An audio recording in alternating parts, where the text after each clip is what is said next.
Sitting in the bleachers in the rain.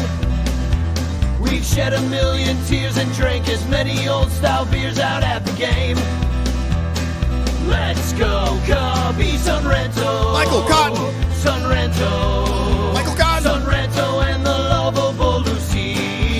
Lucho Scali. Son Ranto. Michael. Son Ranto. Cotton. Son Ranto and the lovable Lucy. Michael Cotton. Son Ranto. Lucho Scali.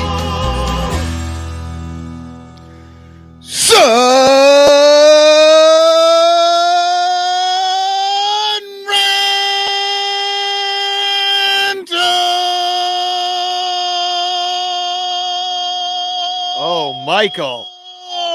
That was a very enthusiastic call for losing 2 of 3 to the last place Rockies. But I appreciate it because I must admit I'm a little tired after being at a couple of ball games this weekend and hanging out with the one and only Matt Kammerer, Cubs artist to the stars. You can see his art over my shoulders if you're watching this game right now. We hung out with him and Kelsey today, his beautiful fiance. Had a great weekend. Went to the game with him yesterday. And anyway, it's the end of a long weekend. You got the Bears coming up and, you know, just like end of the summer Sunday feeling, wish I was taking a nap in the chair. Instead, we're going to recap a week that was in Chicago Cubs baseball. Welcome to the Son Ranto Show, brought to you by our 108 Patreon supporters.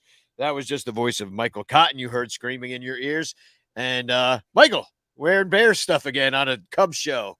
Yeah, well, you know, hey, Branching Bears out. are playing the Packers here in a little bit. That's why we're going at 6 o'clock. It's a weird time for us, but we're trying to we're thinking about everybody who might want to watch this or, you know, whatever. It's live. our only chance. We're gonna try and get them out of here by 7:30. Something to do before the Bears game. You don't want to watch that pregame shit anyway. Yeah, pregame is just a bunch of people being like, ha, ha, ha, ha, ha, ha, ha. And the defense with 300 points last year. Let me give you the keys to the game. The keys to the game, yeah. If You the know. Bears can score a touchdown, then that'll be good. Yeah, exactly. Yeah, just stupid people talking about dumb things. Instead, you could hear us talk about Talk things. about dumb things. Yeah, we're not going to make any more sense than those people. But thanks for tuning in. Hi. So, Chance in the chat. You could win a postcard, had a Frank Chance postcard sent to you by me. I tried to finally order those Frank Chance postcards. I ran out of the original ones, and apparently they were like, your picture's blurry. You need a better Chance picture. So I got to figure all that out again. I ordered them. I spent $40, and now we're right back to square one where we were. So they're coming in, though, and then everybody's entered to win a prize. And trust me, you're going to love it, everything that's coming your way. So, but hashtag Chance in the chat, you could win a Frank Chance postcard. So what a week it was. The Cubs, they sweep the Mets on the road, outscore them 15-5. They beat Jacob deGrom with Adrian Sampson somehow. Yeah. Who pitches like a 2-hitter against them. Then Yeah, Sampson looked great. Assad DeGrom looked didn't look great. bad, but the Cubs were actually just playing well. Playing small ball. The bullpen, who I didn't expect to hold up, held up, and it was good. And nobody knew. They're like, oh, maybe the Cubs are turning around. Nope, they were not. They came back home, didn't score any runs barely, and lost. Well, right. They came back home, scored 2 and 1. You know, they won a game, and it's like, oh, we're on a 4-game winning streak. I don't know how many. Have we gone more than 4 games for a winning streak yet this year? I think there was a 5er. I want to say There was maybe 1. Yeah. Yeah, maybe once. But they have not put together like a huge string of wins this year. I'm looking it up right now. What is the I mean, you get to the point where like, oh my God, you guys, like let's see. You get a little excited though, because the Rockies are worse than the Cubs. And let me tell you what, that Rockies fucking, as much as we hate the Ricketts, at least we don't have whatever those fucking assholes are out there. I can't even think of their names now. They're terrible. They're like the worst organization you can imagine. Yeah. They have no analytics department. You know, they have no. I mean, did you tell me that they're they had back in the 80s? They had like some of their front office people like doing laundry or something. What was That's that why they story? don't have an analytics department. They had 3 people. 3. That was their entire analytics department for their entire organization. And on top of doing analytics, they had to wash laundry during the COVID season. Well, yeah. I mean, yeah, because biblical losses, I'm sure, were league wide. I'm looking it up. 6 was our longest winning streak from July 17th through July 26th, and the longest losing streak was 10 from June 4th to June 16th. They've done that twice, I think. Yeah, exactly. There were a couple long losing streaks and only one long winning streak, but it's like, yeah, I mean, and that's kind of indicative of this year. Like, hey, we swept the Mets. Maybe these young guys are like coming through, and then they like play a lowly team like the Rockies, and they can't get anything going at all the entire time.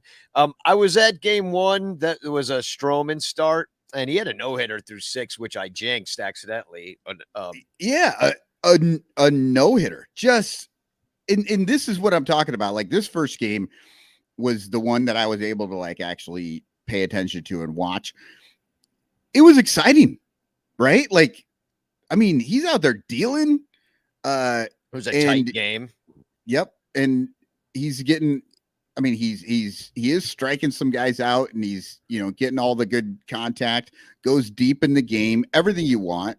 Yeah. It was the one homer that killed him. Yeah. Well, I mean, and I kind of like it when a no hitter ends on a home run, as opposed to like some swinging bunt, some cheap ass like infield hit and stuff.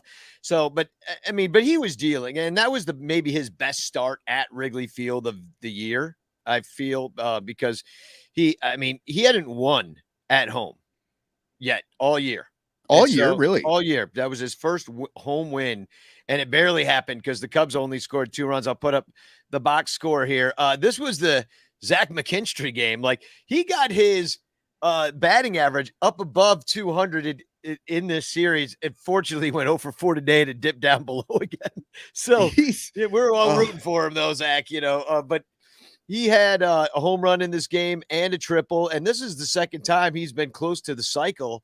I mean, if you get that triple and home run, now you can start talking about it. But yeah, he's done that a few games now where like you're talking about the cycle a little bit with him, because he gets multiple different styles of hit, but it's like he's just flailing out there. Like, it doesn't really feel like he's got anything really going, like he's feeling it. Well, they're certainly giving him a look. He's getting more bats than pretty much anybody on this team right now. So they keep moving him all over just to keep him in the lineup. Like, why? Yeah, he played second, third. So yeah, he scored both of the runs actually in this game. And so without Zach McKinstry and Marcus Stroman, we don't win this game. This game was 2 hours and 10 minutes long. I was out of there. I didn't even have time to like drink my drink. Yeah, that's quick. Yeah, that's good, because I can drink. We all know this. People who watch this show know I can pound it back. I did not have time to finish. So it was that was great though. We were out of there. Then I had opening night. So it worked out pretty perfectly for me, because I had things to do. I would have had to leave early. This is the only game that I actually got a poem done for him. Oh, okay. So let me hit that. It's a short one. Yeah. I'll play the music. Here we go. All right, Cubs 44, Chicago 2, Colorado 1. Rocks are groaning, Stroman owning. This lineup's done. Only scoring 1. McKinstry 7 bags, flying the dub flag. Short. Very nice. Snap. Well, but yeah, he got the triple and the homer, and then it's like, well, a single and a double, like this guy's got a real chance. And then nothing. He doesn't do anything the rest of the game. Well, that's like this team. That's like he's just indicative of how the team is. It's like, hey, we swept the Mets. We're on a roll. Like, maybe they'll finish strong and give us hope into the offseason. Nah, we're just gonna lose 2 or 3 to the Rockies. And now I'm worried about this week, because we're going to talk about it at the end of the show. But now we got the Marlins and the Pirates this week. Both teams that we should be able to go in there and do something against. But now I don't trust it. Well, Danny, before we move on to the second game, I think we're done with this one, right? I did want to talk a little bit because Friday night, I went to the South Bend Cubs versus the Cedar Rapids Colonels. Okay, I live 25 miles away from Cedar Rapids. I pay attention to this stuff. I try to, at least. I found out on Friday they were playing baseball against South Bend. And I was like, oh, well, there can't be very many more games. I should go. It was the deciding game in the playoffs, the first round of the playoffs for them. They were 1-1, right? Both teams had scored one. They're 3-game series. The winner moves on to the championship. Nobody knew about it. Nobody. I didn't know about it. Like, you mean even in the crowd? Oh, like people were like, "This is the championship? Oh, cool." Yeah. Seriously, the crowd game tonight. There was 1,114 people. That's what they put on the board. We're like, how many people are here? And it was the lowest number they put up there. Yeah, like you never put the lowest number. You always try and make it the highest. Or second to last, at least. Yeah, but it was the lowest number on the board. But I went to Veterans Memorial. They're the Twins affiliate there, so who cares? I got nothing against the Twins. It's just kind of a game that it was like the ownership knew they were going to lose. They ran out of hot dogs in the 5th inning. They started running out of beer. Oh, I've seen this. Any good beer was gone in the 3rd inning. Yeah. Right. They're like, we got Leinenkugel Shandy. You want some of that? We got some lemon rhubarb Shandy if you want some of that. No, I agree. Dude, they ran out of paper towels at Miller Park at Wrigley North. It was like the end of the season. I'm like, wait, there's 2 more games left. It's only Friday. They're like, well, wipe your hands on your pants. Too bad. And I'm thinking, like, they should be going into this like, we win this game, we're going to have more baseball, right? But they were packing it up. It was bad. But the game was good. There was a kid on the mound, Palencia. Yeah, Daniel Palencia. He's a prospect. He pitched 5 innings. He was hitting upper 90s and absolutely dominated these high A guys. Like, they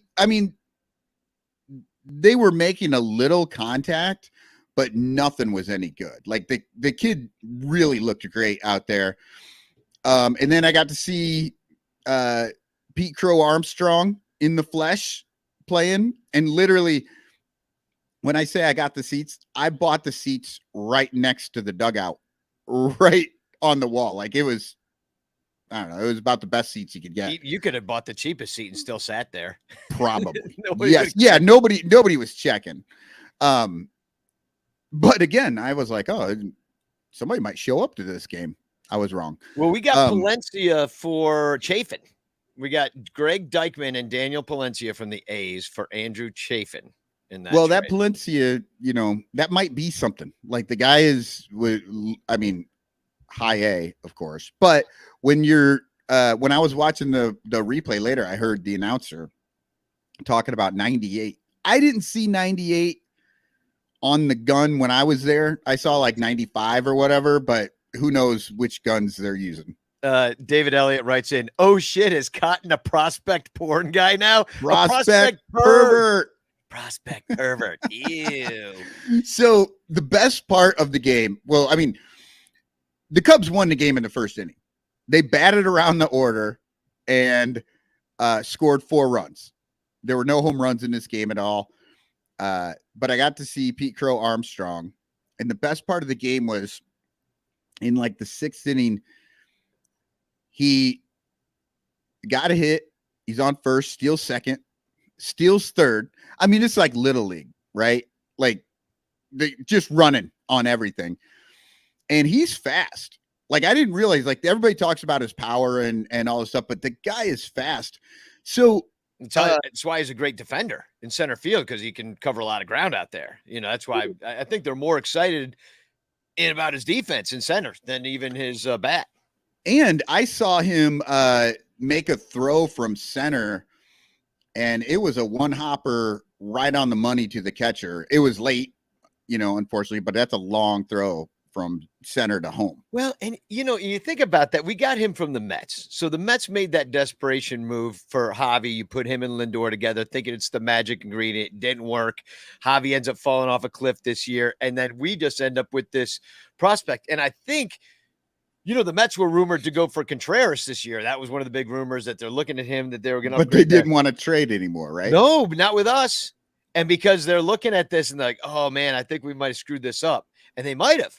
Because, you don't know, he was injured at the time when Pete Crow Armstrong was injured when we got him, but he's played well this year. I mean, I don't know what he did down there. I mean, I'm not going to put a lot of stock in single A numbers because I don't know what kind of competition he's facing. You know what I mean? And I'm not a prospect pervert and getting all into it. You know what I mean? I don't have time to watch 5 different baseball games in a day. You know what I mean? And that's why I'm watching him and I'm looking at literally oh, the guy's fast and the guy throws has a strong arm or whatever. But so he's at third in this thing, and it was a shallow fly into foul ground in left field, and he took off.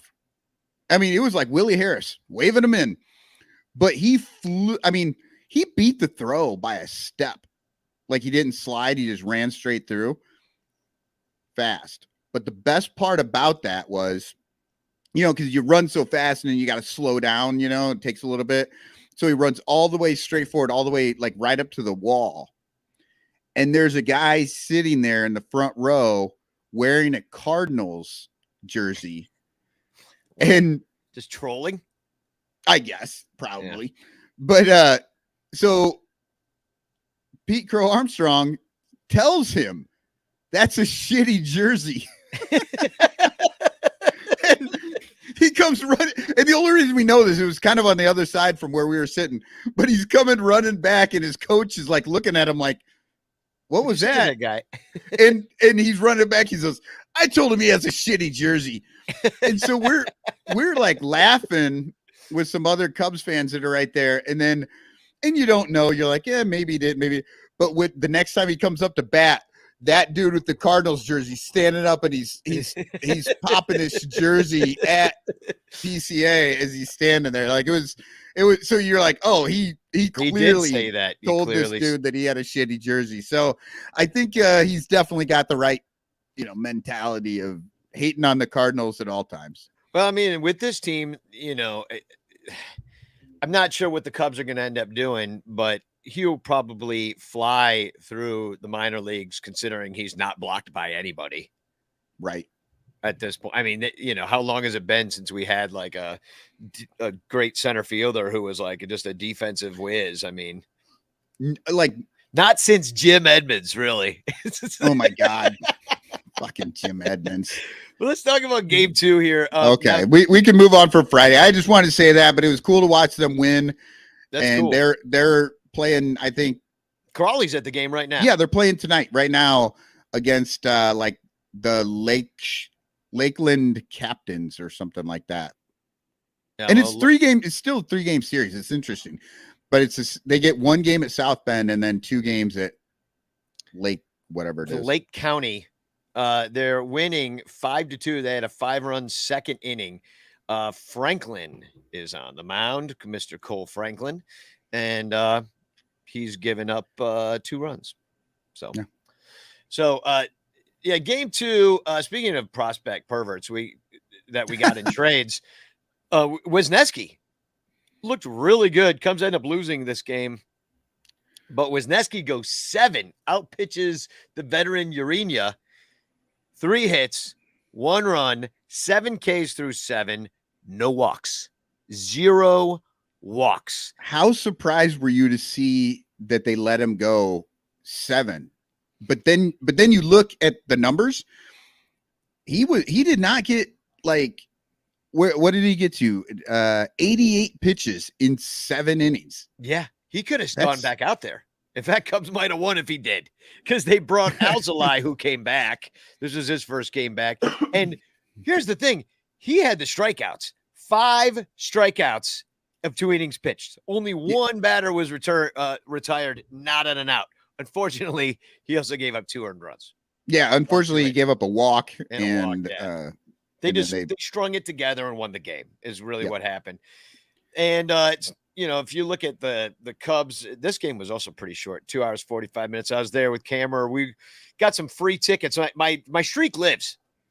My streak of going to the Cubs game at the end of this year for free because nobody wants to go lives. And it's just like, all I got to do is like look at Twitter. And I'm like, hey, look, some guy follows giving away his tickets. It's just right there for me.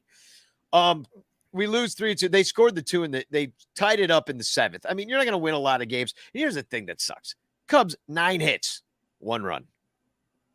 That's hard to do. Oh, God, that's brutal. Yeah. And now, it wasn't like they were hitting the cover off the ball. There were only 2 doubles in the game. No, everything was singles. The 9 hits are literally 1 hit every inning and nothing else, right? Yeah, it was like they really didn't have much. I think there was 1 inning where they had something going on, but really, like for the most part, like I sat there and talked to Matt Kammerer, and before you knew it, I'm like, oh man, it's the 8th. But nothing was happening. I'm like, hey, this Wisniewski kid looks cool, and he kept like prancing around the mound. It was good to see, but nothing else was really happening. You just get a single, and then they'd be out, and then the inning would be over. You're like, what happened? I'm like, well, but the weird thing that happened at the end of this game was a guy I had never heard of before named Esteban Quiros. I'm not really sure how to say it. Quiros. I think so. Quiros comes in, and for really no reason but that he's a left-handed hitter, comes in and for Velasquez to try to get something going off Bard at the end of the game, who was briefly on the Cubs. He was like kind of like a washed up guy that they were trying to find basically the fountain of youth with. And I guess he's found it with the Rockies kind of. But Quiros, who I've never heard of, comes in just because the Cubs are injured and does nothing.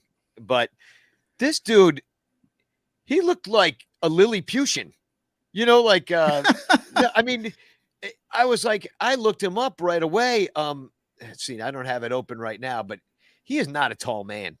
I'm like, hey, we were like making jokes in the stands, like with the other fans around us, that they brought back the grandson of Eddie Goodell.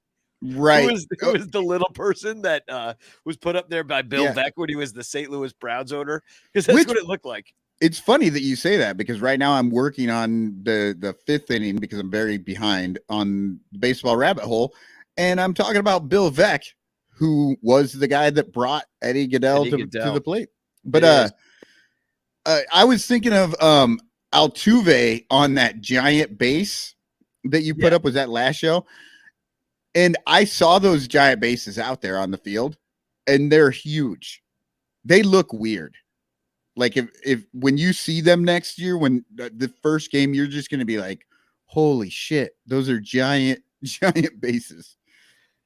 Yeah, no, I think that when you've seen something so much your entire life and all of a sudden it's even slightly different, you're going to notice it. I have not seen it yet. I'm looking at right now. 5'6" he is, 199. We'll talk about him. That is like Altuve sized. Yeah, pint sized. But we're going to talk about him in a little bit. He's from Ciudad Obregón, Mexico. And he's 30 years old, but I'll bring his stats up. Yet another 30-year-old rookie that the Cubs are bringing up. Me and Matt that Kammerer, was an international signing 30-year-old rookie.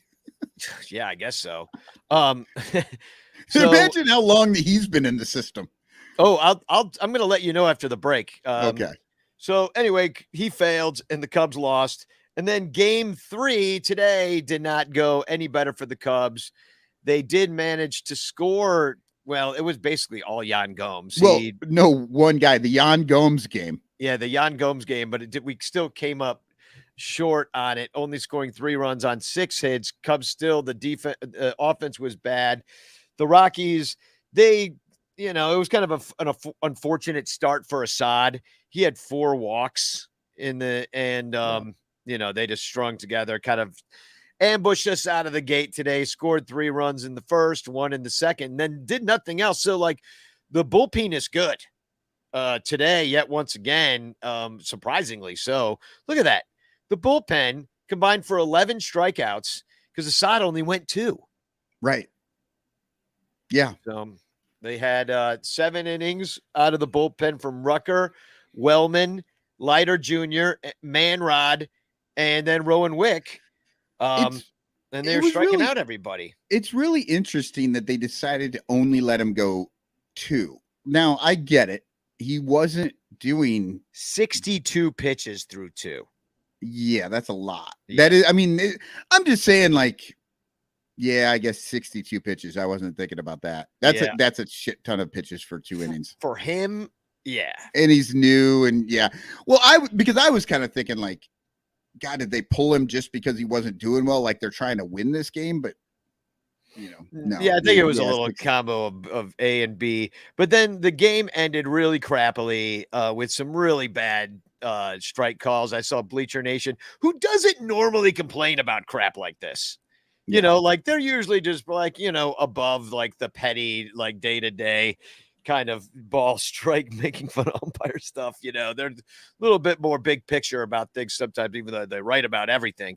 But you see, Alfonso Rivas was called out on a strike. It was nowhere close to the zone. High. It was high, and I guess that would be on him outside. Yeah. Not outside. It wasn't. It was just high, really, but it was a high outside pitch. And then you see 2 strikes. Jared Young, who we'll talk about also at the break. Couple of new Cubs kind of up with the team right now. He got called out on strikes, and it was also a bullshit call. You could see that ball was nowhere close to the strike zone. Number 8 there was was Jared Young a lefty or a righty? I don't even know. I'm going to assume he's right-handed. I don't know. Like we're talking about guys who have played 0.3 innings and shit. Like it's hard. Yeah, well, we're like getting down to it. Like every day, it's like he bats lefty, throws righty. So, okay. Yeah. So anyway, but also Jared Young. If you look at a picture of him, everybody look up a picture of him right now. He's only 27 years old, but he looks like a 42-year-old accountant. Like he just does. We'll look up him after the break. But the Cubs lose 2-3, and I mean, I was a little bored by the entire thing. Yeah, those high A guys, I will tell you, they look so goddamn young. Oh God, they all look like children. Like they really do. Yeah, they're not even filled out yet. It was funny. No, I was in a show. I was in the original touring cast of Rent, and I was 22 years old when I did that show. The director of it was Michael Greif. He also directed the Broadway production. Well, he's directing a show in town right now, The Notebook, which is based on a movie, and it's a musical. So I went down and he's directing it. So he's down here, and I went and met my friend Shelly, who's one of the directors, and she's directing it with him. And she was the dance captain of Rent at the time. So I went and had dinner between their dinner break with her. It's over at Navy Pier. So I rode my bike down there, and I end up seeing Michael Greif, and he looked at me. He's like, I remember you being like so much smaller. Like, did you get taller? I'm like, I'm not taller. Like I'm wider. Like I like how very nice he was being. Did you get taller? Are you taller? But then I realized that what it was, it's not about the fact that I'm fatter, which I am fatter, but most of it is like, dude, I'm a man now. Like I was 22, and that's kind of what you're seeing. I think in the minor leagues, you're like, these kids, they're not even filling out their jersey.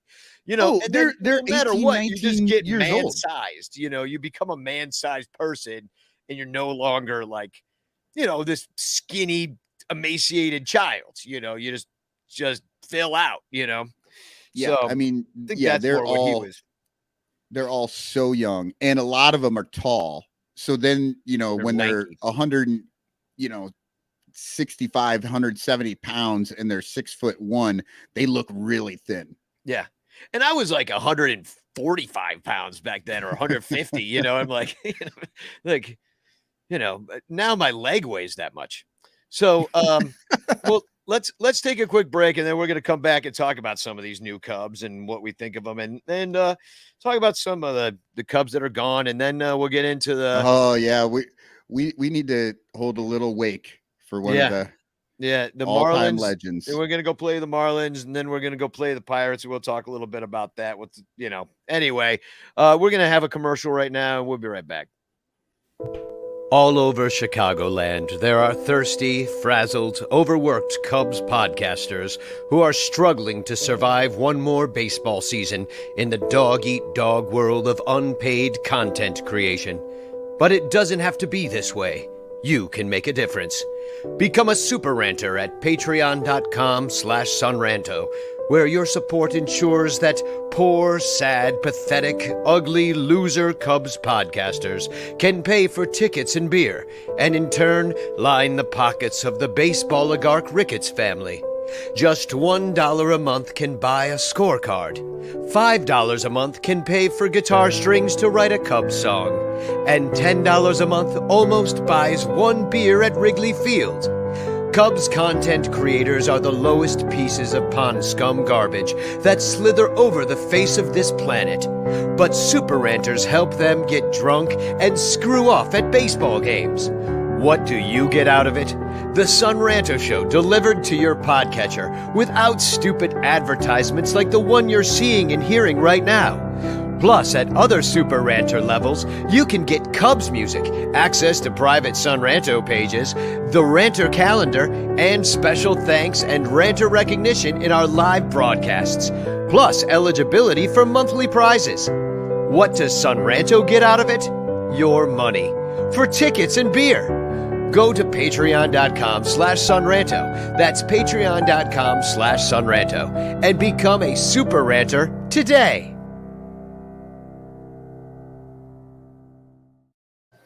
Welcome back to the Sun Ranto Show. Hashtag chance in the chat, and you could win a Frank Chance postcard sent to you by me with a message of hope and doom. So, hope and doom. Yeah, I said that last week, and I kept thinking about it. I was like, I'm going to keep saying that. That's funny. A message of hope and doom. That's what I'll do from now on. When all the postcards come in, I'll just be halfway, and I'll tell you all the positive things that are going to happen for you. And then I'll tell you all the terrible things that are going to happen. So, maybe I'll switch it around. Start sad. Let's like one of those. You want the bad news first or the good news? So there are some new Cubs. Jared Young came up, mentioned him. Looks like a 27-year-old accountant, or looks like a 45-year-old accountant, even though he's only 27. And he was a 15th rounder. He's from Canada. He's 27 years old. And here I've got his numbers up here on the board.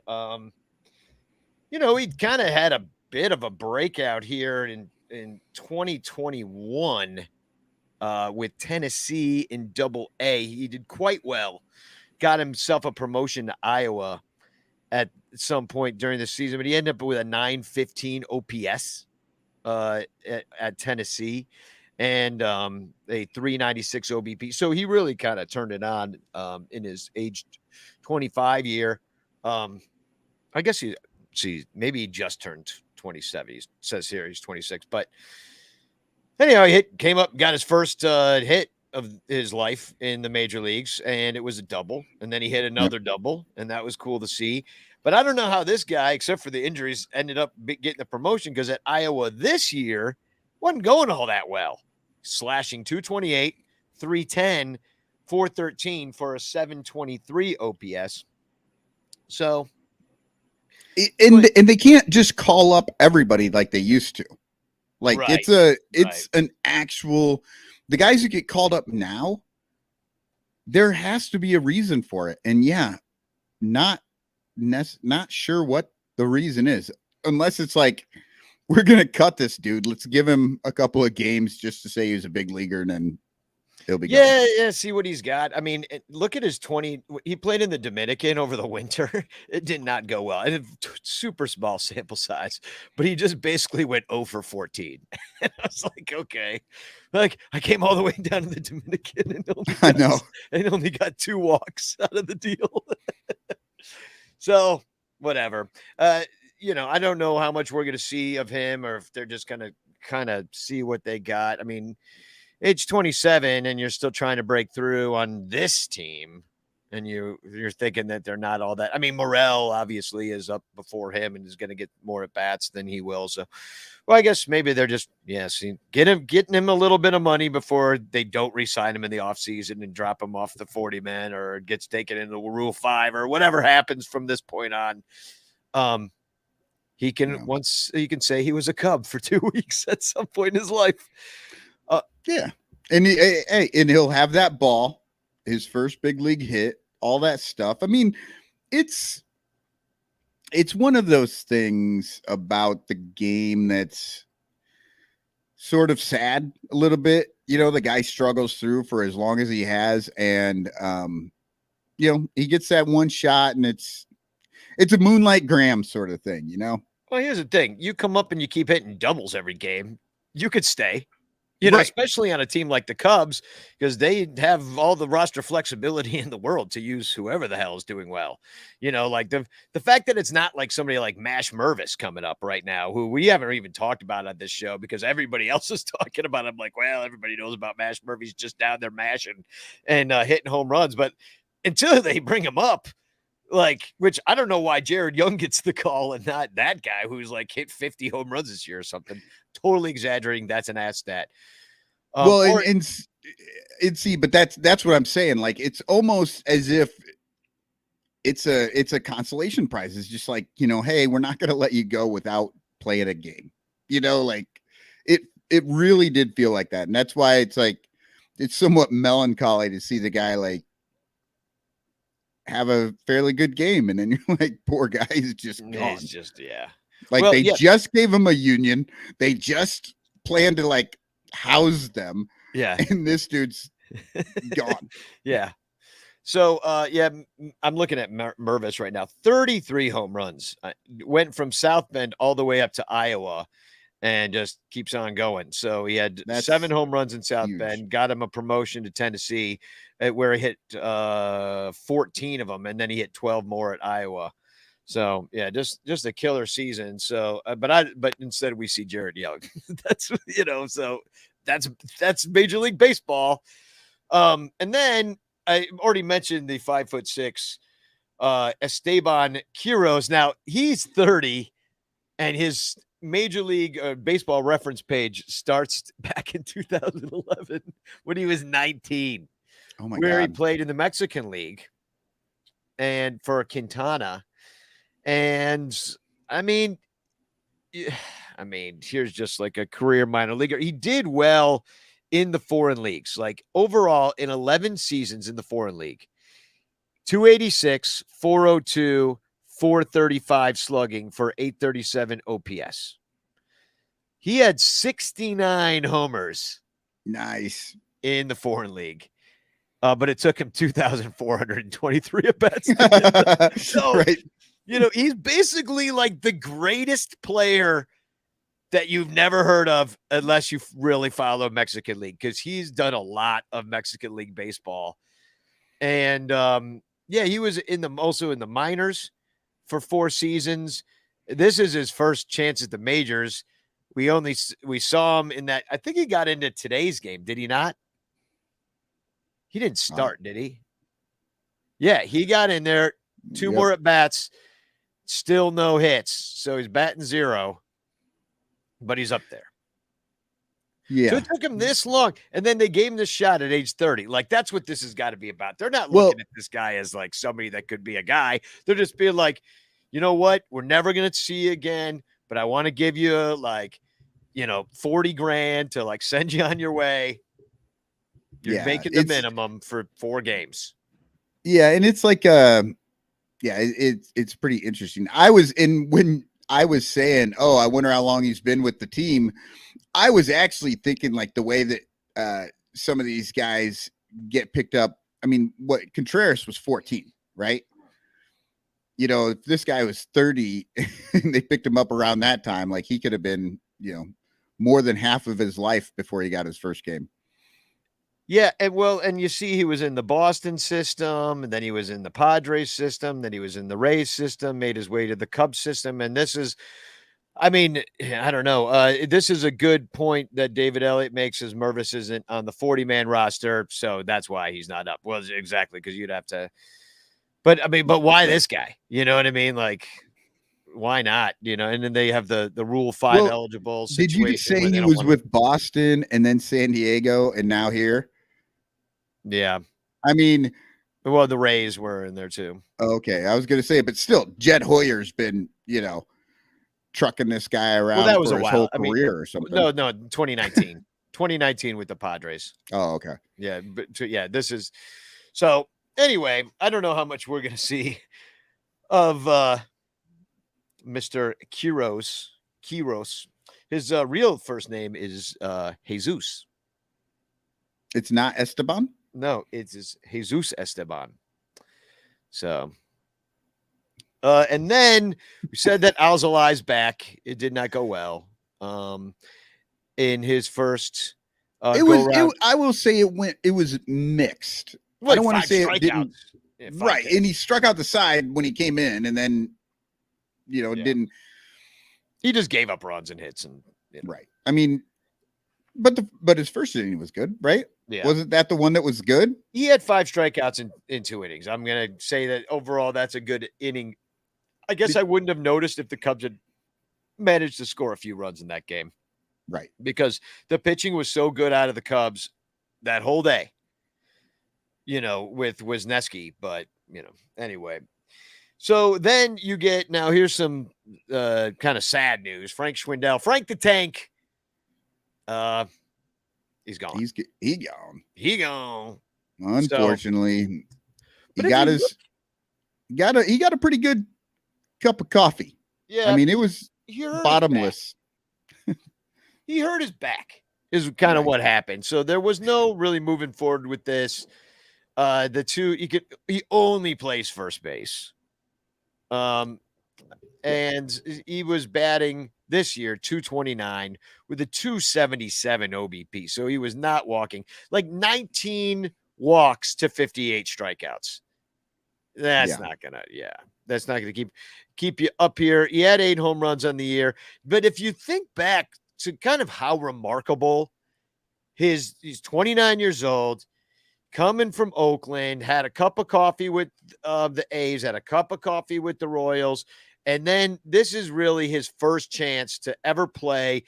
You trade a beloved first baseman in Anthony Rizzo, and you come up here and you bat 342 and you hit 13 home runs, like in basically a third of a year. End up with an OPS plus of 165. I mean, Frank the Tank, he's on TV making funny faces. Like, he's getting an obvious shirt, coming out to Club 400. Like, he had a great run. Yeah, honestly. And I mean, who knows? If he's Christian, they're probably already optioning the rights to the story of his life. Yeah. So they can make another movie. I like what Little Yumper says here. Frank, great guy. But again, this goes to show those fans that pushed him up as Rizzo's replacement just because of a good 2 months last year. And that it was a small sample size. Well, yeah, exactly. I mean, we've seen you're like, this. He hurt his back. Well, he hurt his back because he's 31, 32 years old, and old men have bad backs. Yeah, that's just how that goes. Old women have bad backs too. So goodbye, Frank, and thank you. Frank you very much. And then somebody I think Frank will be back. He'll so remember when they used to do the Cubs caravan and all that stuff? Yeah. Like, he's a guy that would be a perennial Cubs caravan guy, right? Yeah, well, if they ever do that again, I mean, which who knows if they'll ever do Cubs convention again, Frank the Tank will definitely be back on the team. Yeah. Not on the team, but on the panel. So answering the question over and over and over again, what was it like to be Anthony Rizzo's replacement? And everybody being mad at you for something that wasn't your fault. He got some Rookie of the Year votes. Look, he was 6th. So then Sean Newcomb, which this goes to show you that if you can throw a baseball fast with your left hand, they're gonna give you a shot at a major league level, because it did not go well for Sean Newcomb. Ends up with a 9. He got DFA'd. That's kind of what I'm trying to say. He got DFA'd along with Frank the Tank. 913 earned run average in his 22 innings pitched as a Cub. A whip of 1.809. Yeah. Not good. Right. But like you said, he throws his left hand. And he did have 24 strikeouts in the 22 innings, which is kind of what you're So here's the thing. They DFA'd Frank. He made it through waivers. And then they just let him go. He's a free agent now. He's not with the team. Sean Newcomb gets through. If he gets through, I can see them actually signing him to a minor league contract just because he's a lefty. And they're like, well, we'll just sign him for whatever. And we'll stick him down there and see if anything happens. You know what I mean? Well, you look at, was he hurt? Like, you're looking at these numbers here, and in 2020, which, nobody pitched much in at all, he only had 13.2 innings. And then in 2021, he only had 32 innings. And then, so it seems like he's been just pretty limited. Back with Atlanta, the last time he really ate some innings, 68.1 innings, which is just 0.2 outs away from being a really nice year. He had a John 3.16 ERA. Yeah. And that's out of the bullpen, obviously. So, they got to see something in there. ERA plus a 145. That's coming out of Atlanta. So but that's 3 years ago now. So how long are you going to let this happen? We'll see. We'll see if he makes it through. I don't know if anybody's claimed his ass. Certainly nobody's claimed Frank Schwindel. Not yet. Anyway, I'm not holding my breath on it. No. And then, so Newcomb was bad. Now he's gone. And then Ortega's season, unfortunately, is also over. He broke his finger. His ring trying finger. To bunt. Yeah. And he can't bunt. And he tried anyway for the 8,000th time. Now maybe he'll learn that he can't freaking bunt. And and that was so rough because he gets the bunt, breaks his hand, leaves. And who did they bring in? Hermosillo? Yeah. Like betting under 100. It's 0-2. Come on in, Hermosillo. You get one chance. And then they made him bunt. So you bunt on the second strike, you better get it down. And he actually did. It was nice, but it was. Yeah, he did it. That was a rough, that was pretty impressive, actually. A rough spot for him to come into. Well, and we're talking about a game against the Mets, if anybody's wondering. I didn't see that this weekend. Ortega was kind of one of those guys that we said that, Cubs might try to trade him or, throw him into some kind of deal. Nobody wanted him. So that didn't happen. He had a good 2021 with us. And I'm looking at his stats here right now. He had an OPS of 823. He was OBP of 360. He batted 291. He hit 11 home runs and only 296 at bats, which is still nice.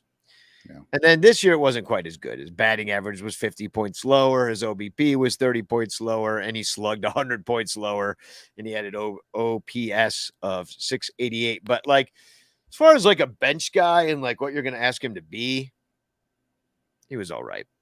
Yeah. But yeah, he's not going to be part of it. I can see why nobody wanted him. He is also old. He's 31, 32, I believe. Right. 31. Yeah, he was in that wave of 30-year-olds that came up, over the last year or so. So Terry E says, was the kid that won the charity auction to do play-by-play for one inning better than Boog? I didn't get to hear it. I am going to go back and listen because I heard about it. Unfortunately, he took over for Beth Mullins. Yeah, because Boog is probably doing Sunday Night Baseball somewhere. Yeah, but I'll tell you this. Everybody knows I don't like Boog, but good God, every time I hear those Rockies announcers, they are all Bob Brenleys. It's like 3 Bob Brenleys in the booth, just fucking whining and bitching about every goddamn thing, and they just have the shittiest take on everything. So you know what? Hey, Boog's not the worst. Yeah. I don't like him, but Well, he's not. I'll the say fucking this much. Rockies. So I was supposed to go watch the game with my mom on Saturday, but instead I got these free tickets and I went with Cameron to the game. And my mom didn't want to go to the game because I was like, Mom, we're going to go to the game. She's like, I don't want to go to the game. You go.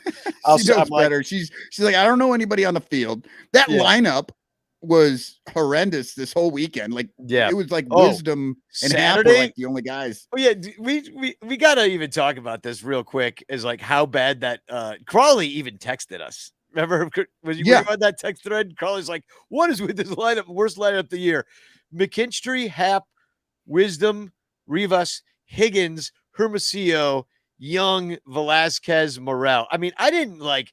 I'm like, I kind of wanted to say to him, like, well, who do you think is on the team? Like, that's kind of like who we got, you know? Like, and as bad as that was, today they had no Wisdom. They took Wisdom out of there and Young out of there. But I mean, I don't even know if we're going to see Contreras ever again in a Cubs uniform at this point. We're just sad as hell. But I was reading about his injuries, and he's jogging. Him and Madrigal are both jogging, and they're both hoping to be back in late September. I don't know why Madrigal would, but I think Contreras would be motivated to get back and have a couple last at bats at Wrigley if he could. Absolutely. But we already gave him that big send off. That's true. We did it in July, right? Yeah, exactly. It's fine. He'll just have to remember that one. But let me finish the story about my mom. So I don't go to my mom's thing. They're showing it in the rec room. So it's a retirement community on the north side. So there's lots of Cub fans in there. I've gone there and they show it on the big screen. Somebody puts their marquee account in to show all the old people the show or the game. And then anyway, my mom said, she's like, have they always had that announcer? Because she usually listens to Pat Hughes on the radio because she doesn't have Marquee Network. Right. So she's not familiar with Boog. She's like, I wish that guy would just shut up. And she never talks like this, but you know how old people get like a little bit more saucy as they get older. She's like, he just kept talking and talking about everything. And I'm like, will you just tell me what's going on in the game? And she's like, and the camera isn't even showing it. So I don't have, she's like, I have no idea what's going on. They're just talking to this man in the dugout who's talking about pitching. And I'm like, I don't really care about this slider, the break of it. I'm trying to watch the baseball game, and that was the Wisniewski start. So they were talking about his slider and how it's got a lot of movement. And that's why I got so many strikeouts. And that's all fine and good. But show us him pitching. Yeah. They have him in a tiny little box. And meanwhile, they just have some guy and we should talk because that's what we're doing right now. Yeah. We are in a box talking and people are watching it. You know what I mean? But I'm just like, we don't have a lot of action going on, but there's not a game going on right now. During the game. We don't do this during the game. That would be ridiculous. Yeah. If there was a game going on right now, we wouldn't be showing us. We'd be showing you the game. And I'm a little worried that, Danny, what you're saying here is that I am very much like your 80-year-old mother in a retirement home. No, absolutely. No, but I told her she's not alone because there are a lot of people. Even Al Yellen wrote that article. He's like, listen, we got to talk about some things. And Al's he complains a lot about a lot of stuff, but a lot of us were pro Boog before we weren't. A lot of people were. I was on it day one. This dude sucks. I don't like it. I did give him a chance, but it only took me like 2 weeks. And I'm like, I can't do this anymore. This is terrible. And I got a shit ton of hate last year. And now everybody agrees. That hate went away. It's not an issue anymore. No, we are first on this show on everything. And you know why? Because we don't give a fuck. And we pay the fuck attention. We're watching the goddamn games. We watch the games, Shambi. Yeah. Well, then remember when I made you mad? I was telling the story to Matt Camber today because I was like, dude, tune into the ESPN radio broadcast. It's Boog and Doug Glanville. And you're like, oh my God, he's calling the game. He's literally telling you what is happening in this baseball game. And you're like, so he knows how to do it. He knows how. He's a good broadcaster. Not only does he know how to do it, he's fucking good at it. Like, he's really, really good at it. And he won't do it. He gets on the camera and he's like, "Oh, what do you think about shoes?" Well, anyway, my mother completely agrees with you. Little Yumper writes in, gave him a chance like I did the Len and JD broadcast, or the Len, I think it's a typo. Len, yeah. Like I did Len broadcast is very hard to watch. To be honest, Benetti and Stone are better. You know, and I'll say this. I got sick of Len too. And I just think toward the end when he was just blowing every visiting team that came in. Oh God, yeah. Oh my God. And his love of freaking Kershaw. I was just like, oh, dude, what don't you get about we hate him? Like, right. We don't want to hear it. Like, he might be the greatest freaking pitcher. Maybe we're all wrong to hate him, but we hate him. So we don't want to hear how great he is. So it's like, now I got a little bit sick of it. And like, you know, here's what I've been doing lately. Dude, I listened to the Mets broadcast with Ron Darling. Yep. For a lot of these, for the games I had on TV, I listened to the Mets. And then I listened to the Spanish Mets broadcast because they don't fly Miguel around. Yeah. So then today, I was kind of watching with no sound. And then I listened to the end of the game to Miguel and the Spanish broadcast. I try to listen to Miguel sometimes. My Spanish is just not good enough. It's like, I get the words, but it's still a bit fast for me. And I can't, you know, so like I pick up like every fourth word. Yeah, Little Yumper clarifies that Benetti and Stone have surpassed Cubs TV. Yeah, I think. Well, look, Steve Stone. I love Steve. You're Stone. not wrong. Steve Stone was my, you know, favorite announcer. I love when him and Harry back in the day. It was really honestly Stone's voice because he was doing the play-by-play. He was going all the time. He was talking, and Harry was, you know, it was kind of flip-flop from what it should have been. You know, the player should be the color. But no, he was great. And Benetti is really good. When the Cubs play the Sox, I listen to Benetti and Stone. They are really good. And you should have heard Ron Darling talking about Javier Assad in that game that he pitched earlier in this week. Ron Darling was in love with Javier Assad, loved what the kid was doing.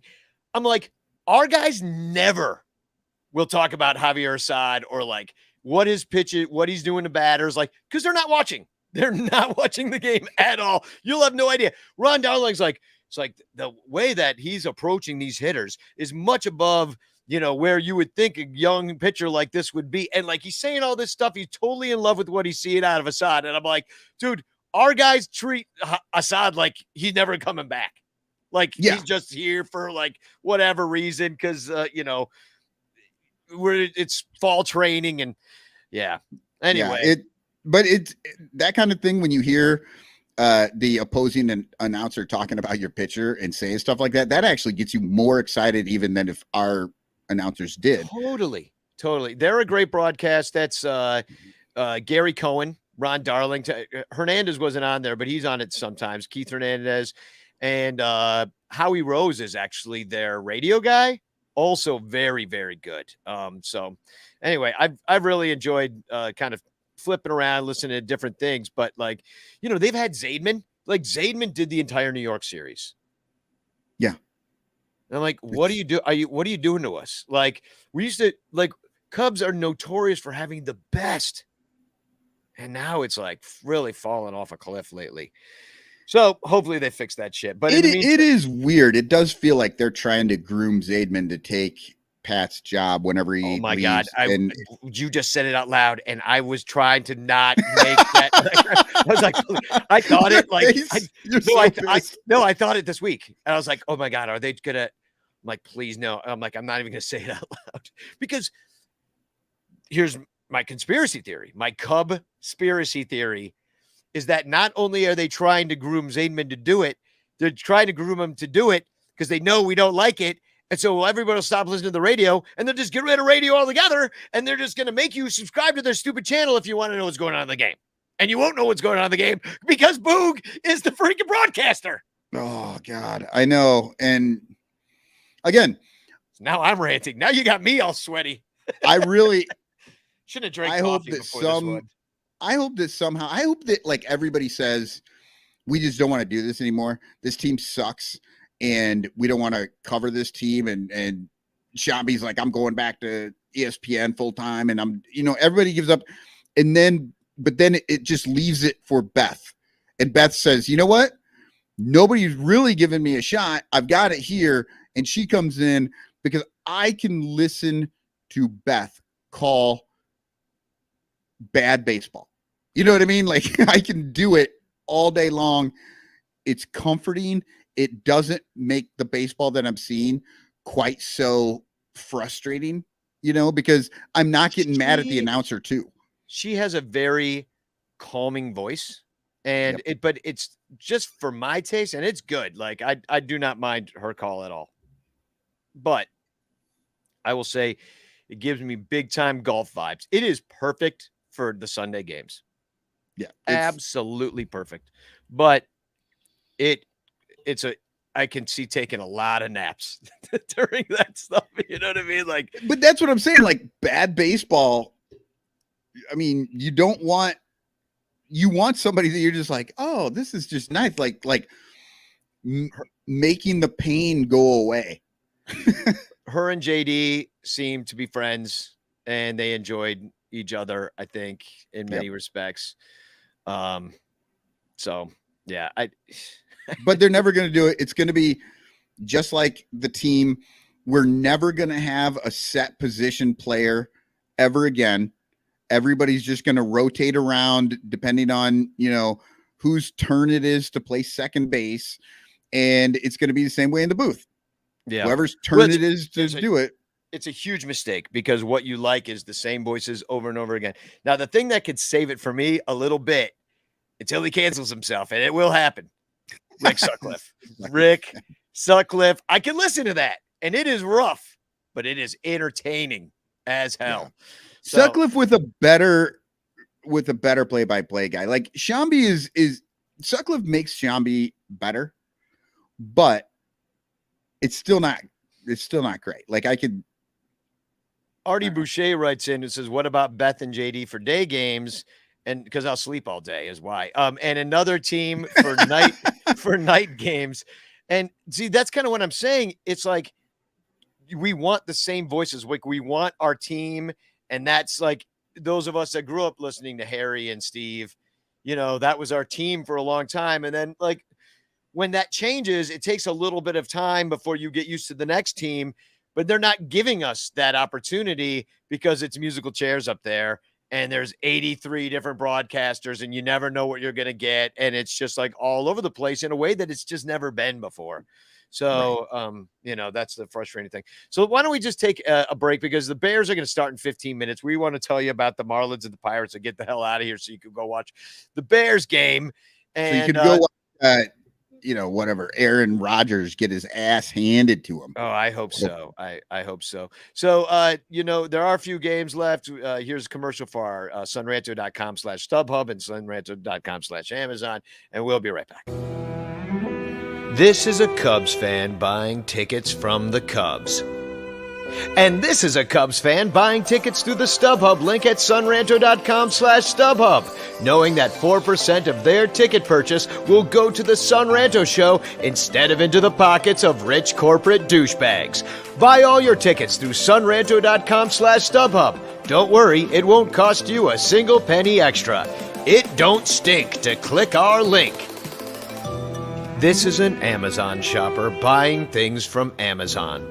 And this is an Amazon shopper buying things through the links at sunranto.com/Amazon, knowing that up to 10% of their purchase will go to the Sun Ranto show instead of that cocksucker Jeff Bezos, who will just use the money to go to space. Plus, if you buy all your Amazon items through sunranto.com/Amazon, you could win a monthly prize. sunranto.com/StubHub and sunranto.com/Amazon.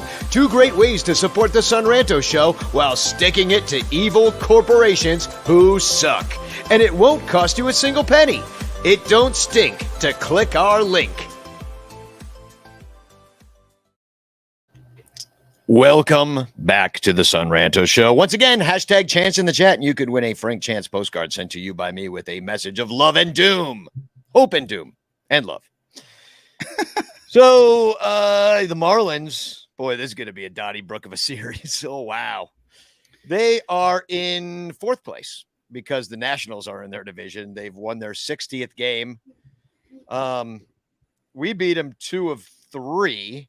Boy, what a boring series that was. We outscored them 6-4 in 3 games. Like, that kind of sounds like this last series we just did. Just like nobody scored any runs. We shut each other out once, and then the Cubs won 2-1 in that one. That's how we won. Then it's like at Wrigley Fields in the beginning of August. So it's getting worse for them, though. They've been let me show you their splits. Like, it's interesting, the Marlins splits, and that's why I screenshotted this, and I'll put it up right now. They were 12-8 in April, then 7-19. Yeah. I mean, then 15-13 in June, little above 500, then 13-15 in July, little below 500, kind of playing 500 ball. Then August, 8-20. Yikes. And then 4-12. Now they're 5-12. Wow. Well, it's just all over the place with this team. Yeah, and I mean, I don't know what's going on with them. Maybe they're in a situation, like the Cubs, and they're just like they traded. I don't know how many people they traded away, if they traded. I'm sure they did. Every team in the league seemed to trade and get better, or like get great prospects besides the Cubs.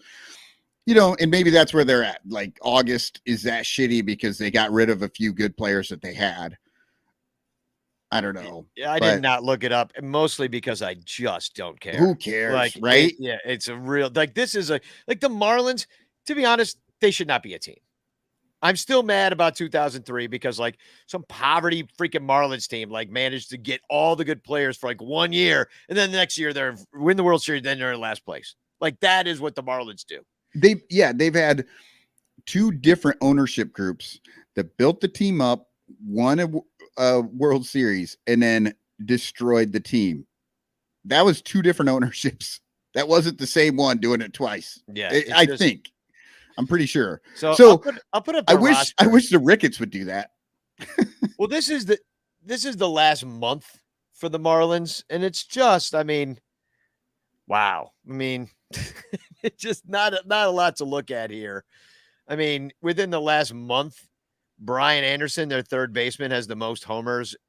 It took him 4. He got 4 home runs in 95 at bats. They got 3 guys that have a 700 or better OPS. That's it. 3. Yeah, and 3 and guys. One of those is 700. Yeah, it's bad. Like, this is not a good team. And they've got the 4th worst OPS, the 8th fewest homers. They strike out a lot. They don't walk much. However, they are second in stolen bases, where the Cubs are 3rd with 15 fewer. The Rangers are number 1, by the way, in stolen bases. And bad teams run. Bad teams, yeah. They just running. Jesus Eagle is on the team, Jesus Aguilar, so we can make that joke again for ourselves. Jorge Soler was on this team. He is no longer on this team. Where'd he go? Who did he end up with? Did he get hurt again? Maybe he's hurt. Yeah. I don't know. I'm looking him up right now. Because I was like, oh, maybe we'll see. Yep. 60-day IL. Remember, that was always the knock on that guy. Just too big. His muscles were too big to work. Yep. And he had that one amazing year in Kansas City. And his giant shoes will be forever enshrined in their museum. So, pitching wise, they've got a team ERA a tick under 4, and the Cubs are at 4.21, or they were at least this morning when I looked all this up. Both bullpen staffs are a little bit worse than that. The Cubs relievers have taken 90 more innings than the Marlins. Wow. Yeah. Wow. So, it's 10 full games worth of innings. Both teams are top 10 in Ks per 9, and bottom 10 in walks per 9. So whatever you want to do with that. I don't know. It doesn't matter when they've when they've won about 120 games together. Yeah, Cubs. Yeah, exactly. Cubs have given up 31 more homers in those 90 extra innings. So it's not, all to Albert Pujols. That is a complete ass stat. The defense, they're fourth best in errors, but their DER is less than the Cubs. So that goes to show you that just because you're got a bunch of Darwin Barneys out there not committing errors, it doesn't mean you're getting outs in the field. Yeah. Both teams are slightly below average in DER. And it's going to be 87 with thunderstorms every single day because it's Miami in September. And I will say this, this is hurricane season coming through. And a friend of the show, good friend of mine, Jose Orlando Mercado, they lost all their power down in Puerto Rico. So all these storms are coming through, and they're coming through every day in Miami. So that's what it's going to be like if you're heading to any of these games. Hot, then it's going to thunderstorm. So it's going to be closed. The roof. All these games are at 5:40 Central Time, and it's called. I forgot about this. Lone Depot Park. What? It's got Lone Depot. That's the name of the Marlins Stadium? Yeah. Did anybody wait? What was the name of the Marlins Stadium before? I think it was. Or is that the only name? I don't think I ever even thought about it.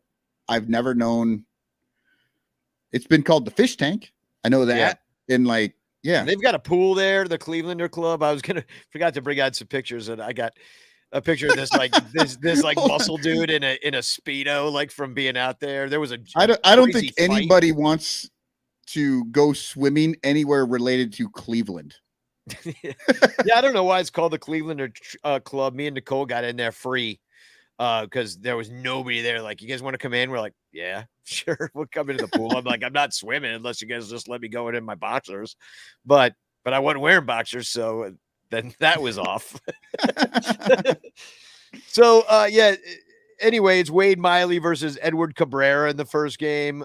It is Bark at the Park night, brought to you by Tito's Vodka. So I guess it's going to be drunk dogs. Edward Cabrera is 5-3 with a 270 as a 24-year-old righty. He no-hit us through 5 at Wrigley, but the Cubs won anyway. 1-0. Many teams have no-hit us through 5. Yeah, and he struck out 8 as well. Last time he gave up 2 runs through 5.1 against Philly. Miley gave up 1 run against 4 hits against the Giants. He didn't face the Marlins this year because he was pretty much injured the most of the year. So he didn't face a lot of teams. And bring your dog. Tuesday. David Elliott asked, do they still have that awful sculpture? No, it's gone. Yeah, David Jeter. Derek Jeter ripped it out of there. Got rid of it. Yeah. Here's the numbers versus Miley. Avisail Garcia, he's even on the team right now. I don't know. You're asking me about the fucking Marlins. I barely know who's on the Cubs anymore. He's batting. That's a full-time job keeping track of that. He's not playing much, or he's not playing now. He gets 16 at bats the entire month. So, anyway, he does well against Wade Miley. So if you want to bet on somebody against the Cubs, bet on Avisail Garcia if he's playing. Go to betus.com. When you lose, we win. And Miguel Rojas, do not bet on him because he is 0 for 9 against Wade Miley. Yeah. Wade Miley has never given up a home run against any Marlin. Oh, Danny just jinxed it. Just saying. First pitch homer. Tuesday is Taco Tuesday at Lone Depot Park. The Lone Depot ticket package includes a game ticket, 2 tacos, and 1 beer for $25. I mean, okay, deal. All right. It's not a where do you get to sit? Anywhere? Is it just open seating in that place? I looked. It's down the first base line, but then I think you could pretty much sit wherever. When I was there, I sat wherever the hell I wanted. So then, This is going to be Adrian Sampson versus Pablo Lopez. Sampson did pitch against the Marlins. He gave up 2 home runs. He's 3 runs on 6 hits to them. He 2 hit the Mets through 6 and beat DeGrom, though, last time. We already talked about that a little bit.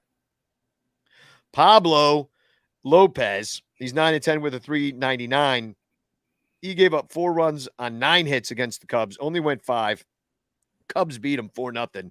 Last time went out against the Phillies and threw 6.2, only gave up 2 runs. That's kind of a tough lineup. Yan Gomes is 0 for 10 against him.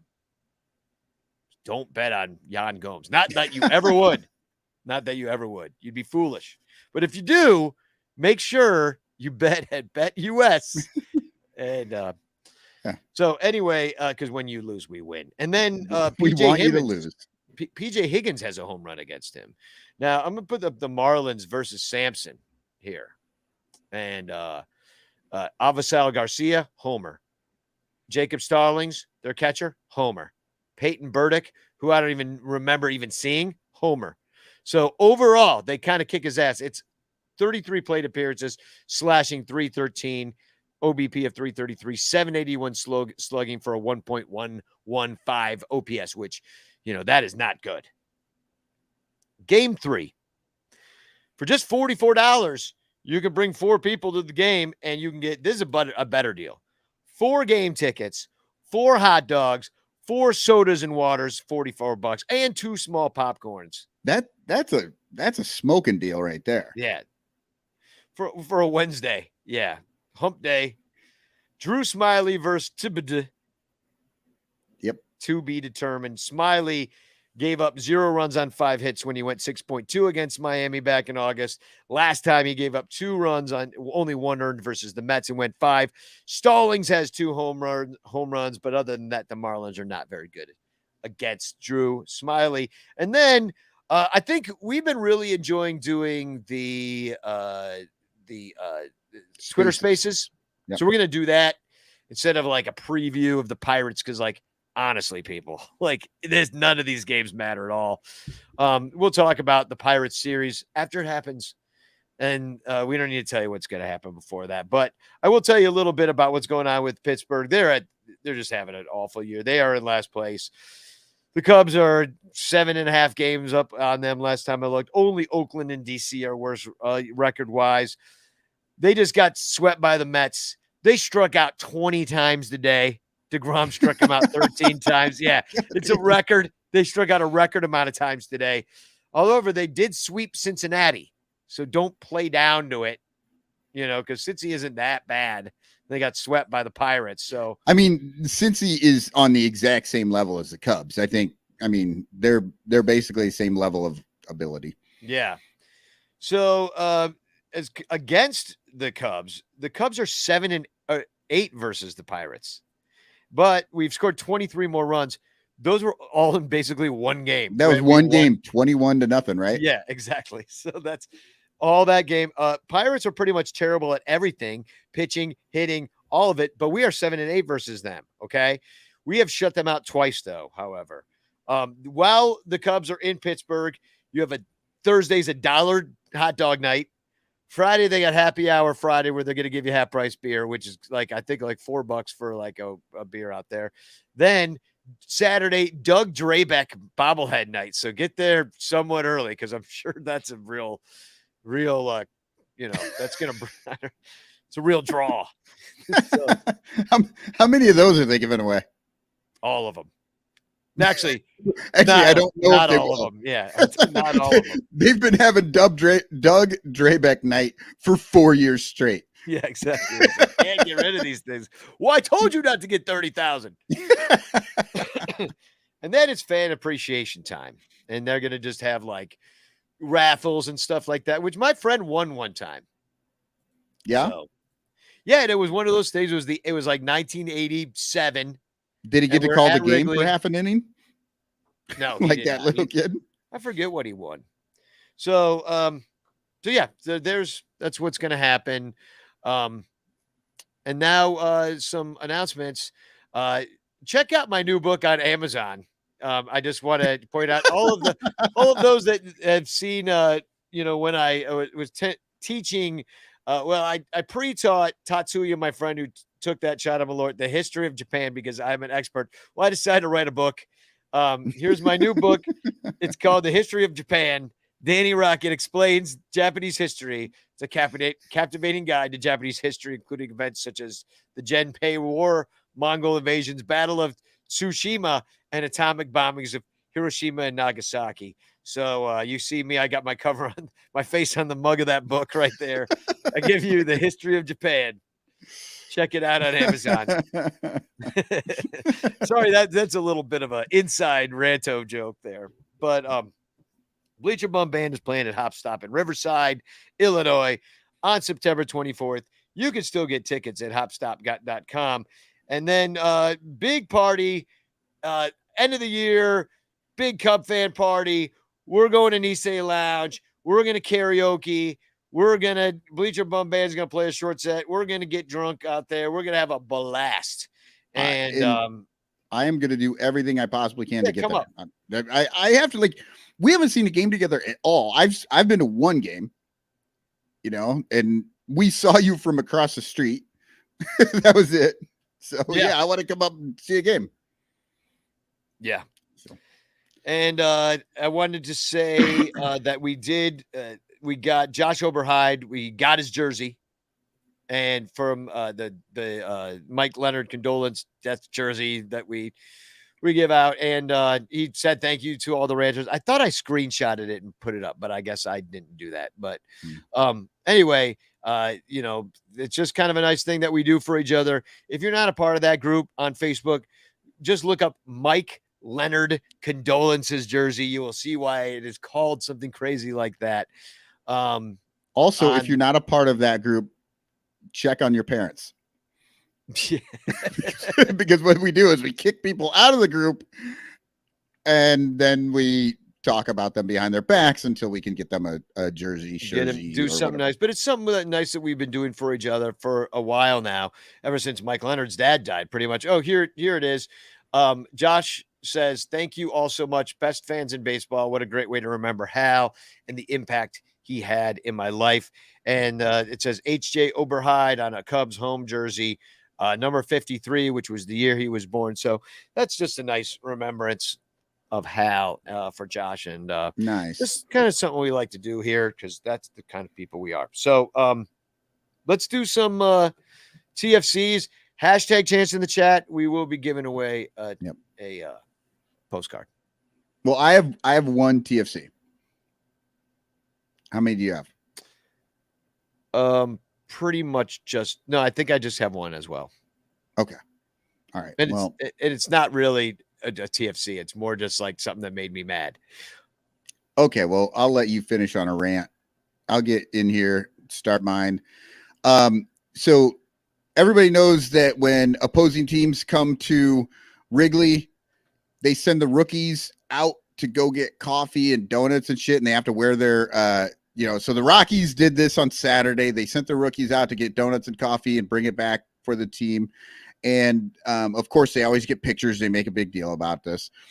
And so here is a picture of Sean Bouchard, right? And it's really hard to read, so I'll read it here for you. So if you look at the picture, he is carrying a box of a dozen donuts on its end, and right at the top, on its sideways, on its side. Yeah, and at the top it says, "Can't trust someone carrying donuts like a notebook." And then at the bottom, J Cool 23 is, who's the serial killer holding that donut box sideways? Yeah, seriously, who doesn't know how to do that? I mean, he looks like a physically fit guy, doesn't eat a lot of donuts, but still, like he just looks like he's being a dick. He's like, I'll fucking carry your donuts back like this, and they're all smashed into one side. Oh God, what an idiot! And in case you were wondering, he went 0 for 3 with 3 strikeouts that day, playing left field, and he didn't play the rest of the series. So he had one chance at Wrigley.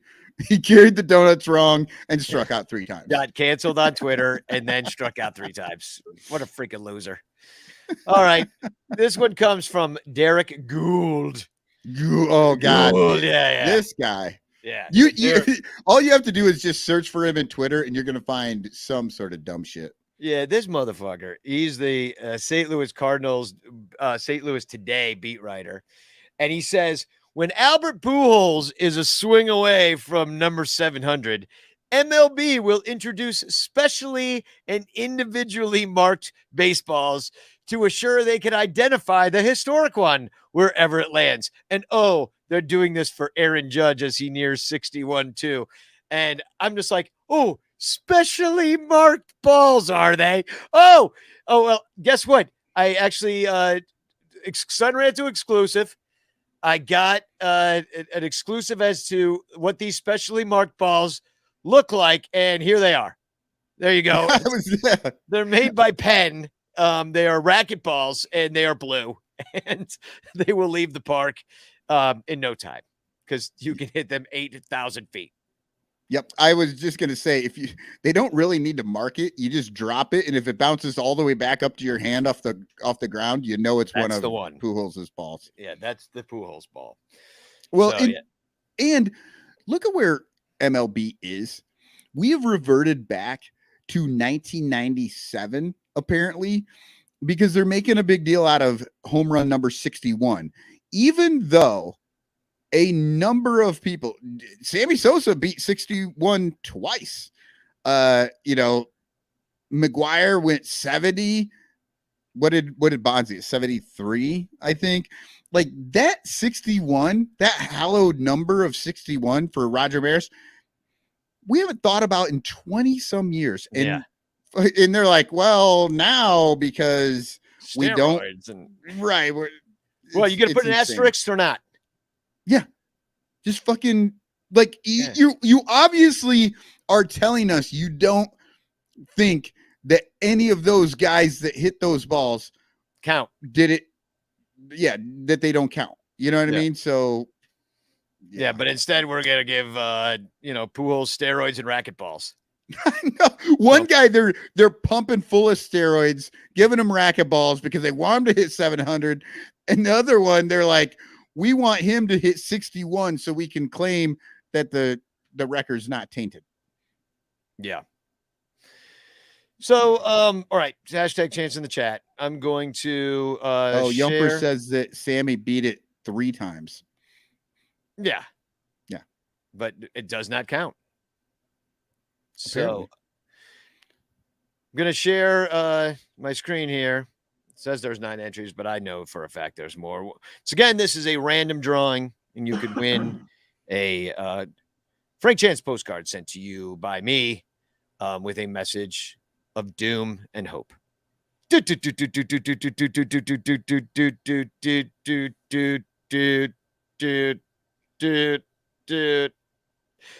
Kennedy is the winner. Congratulations, Seth. You can expect a postcard once I figured out how to adjust the DPI on the Frank Chance picture I have. Yeah. Send it back to the people. So Terry E has an explanation here. I think no one in the AL has hit more than 61. So they're parsing it out like this will be the AL record. So now now they want to have leagues again. Yeah, now that they've gotten rid of the fucking leagues, now they want to have leagues again. Exactly. And then Artie says they can put an asterisk on the All-Star game hats, but not on the record book. Pretty much. So there is the show. The Cubs, like they were only in town for 3 games. Yeah. In town, there's a 3-game homestand. It's the dumbest shit I've ever heard of in my freaking life. And I don't know what to tell you. So Spagog, enjoy the Bears game, which is already I think 10 minutes in. Is it really? I thought it started at 7:30. Oh, I thought it started at 7:20.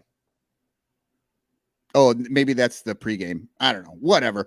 Get out of here. Go watch the Bears beat the Packers. Spagog. What are we listening to on the way out, Danny? I think I'll just put on All You Need Is Cubs because I haven't played it that much. Okay. Sounds good. Spagog. Thanks for watching. Cubs, Cubs, Cubs.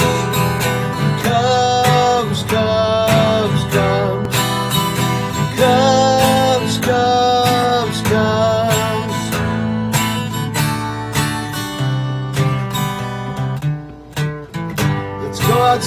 and have some fun. Cubs are gonna score a bunch of runs. Come and see him play, I know we're gonna win the game at Wrigley. Watch him every day when they're away. Every double play, home run and save. We bleed Cubby blue and we've been doing it all our lives at Wrigley.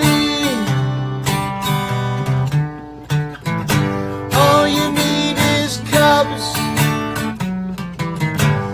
All you need is Cubs. All you need is Cubs. Cubs. Cubs is all you need. Cubs, Cubs, Cubs. Cubs, Cubs, Cubs. Cubs, Cubs, Cubs.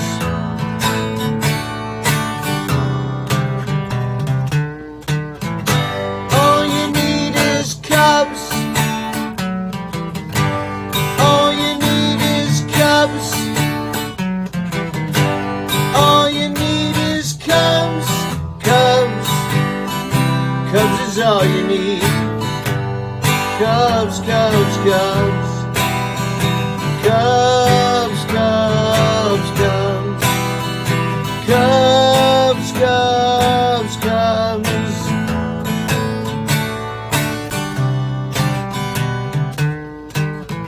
We're singing Go Cubs Go when they're at home. Follow them when they go on the road. One day we will see the Cubs win the World Series at Wrigley. All you need is Cubs. All you need is Cubs. All you need is Cubs. Cubs.